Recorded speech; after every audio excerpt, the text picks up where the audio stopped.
Ẹ káàbọ̀ padà sí orí ìkànnì mi níbi tí màá ti máa ṣàlàyé calculus ní àárín ìṣẹ́jú márùn-ún ní èdè Yorùbá. Dákun tó o bá ti subscribe tètè tẹ subscribe button kó dẹ̀ bá mi sọ fún àwọn akẹgbẹ́ rẹ káwọn náà ṣe bẹ́ẹ̀. Lónìí a máa tẹ̀síwájú lórí differentiation, lórí àwọn approaches oríṣiríṣi eléyìí tí a lè lò fún differentiation. Tó o bá gbàgbé nínú fídíò eléyìí tí mo ṣe kọjá, mo sọ àwọn standard derivative ọ̀pọ̀lọpọ̀ fún wọn, mo sì lérò pé ó ti di ọ̀pọ̀lọpọ̀ wọn mú. A máa ṣe àgbéyẹ̀wò àwọn ọ̀kọ̀ọ̀kan nínú àwọn fídíò eléyìí tó ṣe kíni tó ń bọ̀. Ṣùgbọ́n kí n tó tẹ̀síwájú, ó rí i pé gbogbo eléyìí tá a ṣe jù nínú àwọn àpẹẹrẹ tá a ṣe jù nínú àwọn tó kọjá òun la mọ̀ sí kíni o, òun tá a mọ̀ sí polynomial function. Òun la mọ̀ sí polynomial function. Function rẹ̀ ó tún lè wá lọ́nà míì. You can have trigonometric function, a tún lè ní àwọn functions míì. So bó la ṣe máa wá ṣe nínú àwọn approaches mẹ́ta eléyìí tí màá ṣàlàyé fún wa níbí báyìí, òun náà ni tí a mọ̀ sí product rule.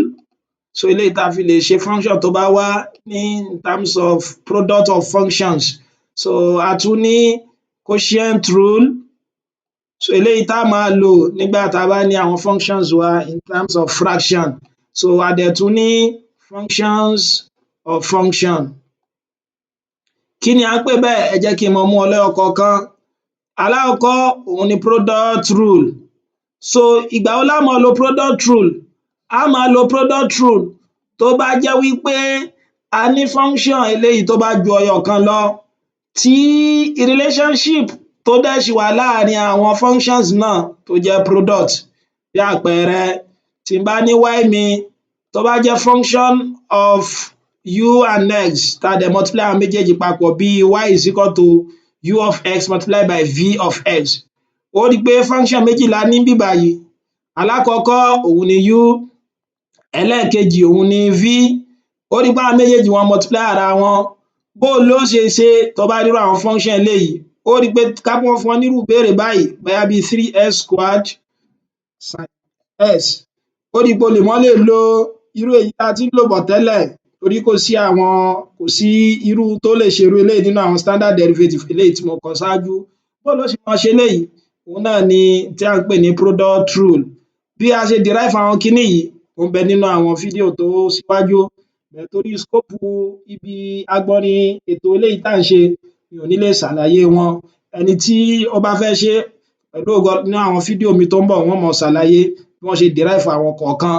So òun náà ni pé tó bá fẹ́ differentiate tó jẹ́ bí báyìí, òun náà ni pé ó mú function alákọ̀ọ́kọ́ so tí a mọ̀ sí u, ó differentiate ẹlẹ́ẹ̀kejì tí a mọ̀ sí v, òun ló fún wa ní dv ds. Ó gbé function alákọ̀ọ́kọ́ ní u, dv ds, a differentiate ẹlẹ́ẹ̀kejì plus function ẹlẹ́ẹ̀kejì which is v, ó wá differentiate alákọ̀ọ́kọ́.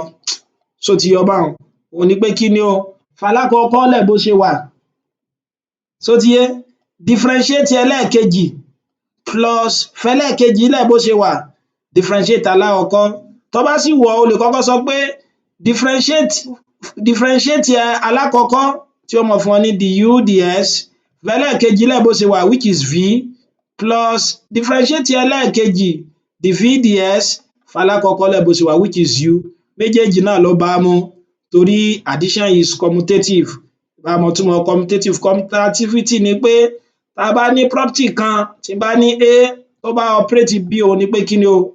B òun náà operate a padà.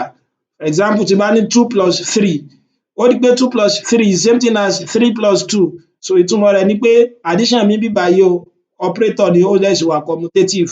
Ó rí i pé subtraction wà commutative torí tí n bá ní 3 minus 2 which is 1 papọ̀ mọ́ 2 minus 3 o. So ti yé ìtumọ̀ commutative. So ọ̀nà yòówù tó bá rí kó gbà kọ́, so òun náà ni. So ibi tí mo ti lọ ni pé tó bá ní function kan eléyìí tó jẹ́ pé relationship tó wà láàrin àwọn méjèèjì òun ni product rule. So èyí tó lò láti fi ṣe leléyìí. Ẹlẹ́ẹ̀kejì òun ni tá a bá ní quotient. Òun ni tá a bá ní quotient. Ó rí i pé nígbà tá a ṣe polynomial wa, a mọ̀ túmọ̀ tó jẹ́ quotient. Quotient ni ó rí i pé bí addition rẹ bó ṣe jẹ́ sum, tí subtraction rẹ tó jẹ́ difference. So tí product tó jẹ́ multiplication gẹ́gẹ́ bẹ́ẹ̀ ni division rẹ jẹ́ quotient. Tó o bá gbàgbé, ó rí pé tí n bá ní 9 divided by 3 is equal to 3 orúkọ tá à ń pè eléyìí ní kí ni o dividend. So eléyìí ni divisor ní tá fi divide, so in tó get tó bá divide tán òun là ń pè ní kí ni o, òun là ń pè ní quotient, that is the result you obtain from the division. So quotient wá ni pé tó bá ní function rẹ in terms of fraction, so gẹ́gẹ́ báyìí instead alákọ̀ọ́kọ́ ta ní u times v, so tó nírú nǹkan báyìí u over v, so in tó mọ̀ lò ń bí òun ní ìní lè derive ẹ̀ nínú fídíò yìí náà, ṣùgbọ́n nínú àwọn fídíò tó ń tẹ̀síwájú so mò ń gbà lérò pé mo lè ṣe, so òun náà ni pé kí ni o, òun ó mọ jẹ́ ó differentiate tìsàlẹ̀ yóò mọ jẹ́ kí ni o, so ó rí pa ní u a dẹ̀ ní v, so òun náà ni pé kí ni ó mú tìsàlẹ̀ v ó differentiate tòkè du dx minus ó ti yé ó mú ti òkè which is u ó differentiate tìsàlẹ̀ so which is v divided by v squared in that order. So ti ẹni tí mo gbà lérò ní in that order ni pé ìwọ lè kọ y rẹ at v over u, tó bá kọ y as v over u ó ń pe formula yìí kò ní satisfy mọ́ torí v wa that is in tó wà nísàlẹ̀, torí ẹ̀ mo fi sọ pé in tó wà nísàlẹ̀ ó kọ́kọ́ mú èyí tó wà nísàlẹ̀ ó ní pé kí ni in tó wà nísàlẹ̀ rẹ differentiate tòkè minus function tòkè differentiate tìsàlẹ̀ divided by v square, so eléyìí ni tó mọ lò tó bá ti ní àwọn function tó bá wà nírú bíbà yìí. Ẹlẹ́kẹta òun tá ń pè ní composite rule, so à ń pè òun ní composite rule tàbí function of function, composite of functions of function òun ni pé kí ni òun ò ní wá ní agbègbè product kò sì ní wá ní agbègbè quotient, but in tí ó wá ni pé tí n bá nírú function báyìí tá bá nírú function báyìí òun là ń pè ní kí ni o function of function, ó rí pé function kan leléyìí òun ni f of x wá, so ti yé wa báyẹn, so g náà tún wá jẹ́ function of f tóun jẹ́ f of s, ó dà gẹ́gẹ́ bí kí a ní Adé àti Olú, so a sì tún ní Ayọ̀ tí Adé wá jẹ́ ẹ̀gbọ́n Olú tí Ayọ̀ náà dẹ̀ jẹ́ ẹ̀gbọ́n Adé, ó rí pé tó bá fẹ́ relate Ayọ̀ àti Olú papọ̀ yóò mọ jẹ́ Ayọ̀ jẹ́ ẹ̀gbọ́n Olú, eléyìí là ń pè ní kí ni o function of function.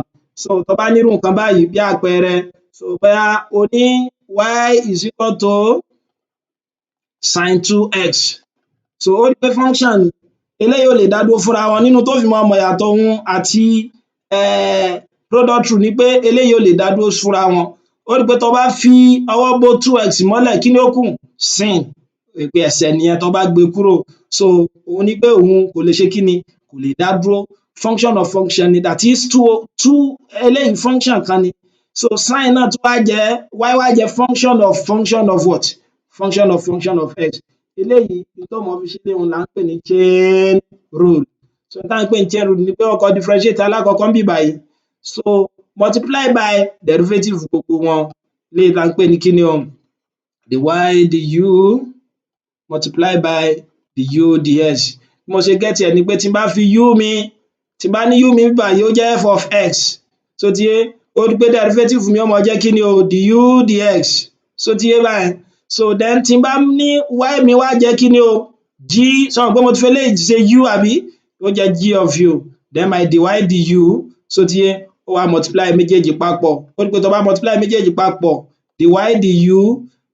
dy du ds, ó rí pé nígbẹ̀yìngbẹ́yìn kí ni ó mọ fún ọ yóò mọ fún wa ní dy ds. Kí n tó lọ jẹ́ tún ṣàlàyé pé kí ni o, ó rí pé nínú mẹ́tẹ̀ẹ̀ta èyí tó rọrùn láti mọ̀ jù òun ni quotient rule, kò láǹjàtare nínú, tó bá fún function kan tó wá rí pé function ó wá ní in terms of fraction kò ní láti dá rẹ láàmú, kí ló lò wàá lo quotient function quotient rule. Bẹ́ẹ̀ bó ló ṣe máa mọ èyí tó mọ lo product àti function of function, product ni pé function méjì tó dá dúró fúnra wọn, gẹ́gẹ́ bí àpẹẹrẹ ó rí pé x square ó dá dúró fúnra rẹ̀, sin x function kan náà ni product ló dá wọn láàrin, but tó bá worú eléyìí ó rí pé o ò lè yà wọ́n bí kí wọ́n fún ẹ ní sin 2x gẹ́gẹ́ bí mo ṣe ṣàlàyé síwájú, so lè sọ pé 2x dá dúró fúnra rẹ̀ sin kí ni jẹ́ sin, ó rí pé ẹsẹ̀ nìyẹn tó bá ti yà wọ́n ó ti dẹ́sẹ̀ nù, so ti àwọn méjèèjì wọ́n lẹ̀ papọ̀ ni, so irú èyí tó jẹ́ pé o lè yà wọ́n by product òun ló máa lo product rule fún, eléyìí tó jẹ́ pé o lè yà ló mọ lo quotient rule fún. Pẹ̀lú ògo Ọlọ́run nínú fídíò tó ń bọ̀ màá máa ṣàlàyé lẹ́kùnrẹ́rẹ́ pẹ̀lú àwọn ìbéèrè bó ṣe lè lo ọ̀kọ̀ọ̀kan nínú àwọn method yìí. Tó o bá tíì subscribe sí fídíò mi dákun bá mi ṣe é, mo tún ṣe ọ̀pọ̀lọpọ̀ àwọn videos náà ní Yorùbá, dákun bá mi subscribe kó o tún like ẹ̀, wọ́n máa pàdé rẹ nínú fídíò eléyìí tó ń bọ̀. O ṣeun.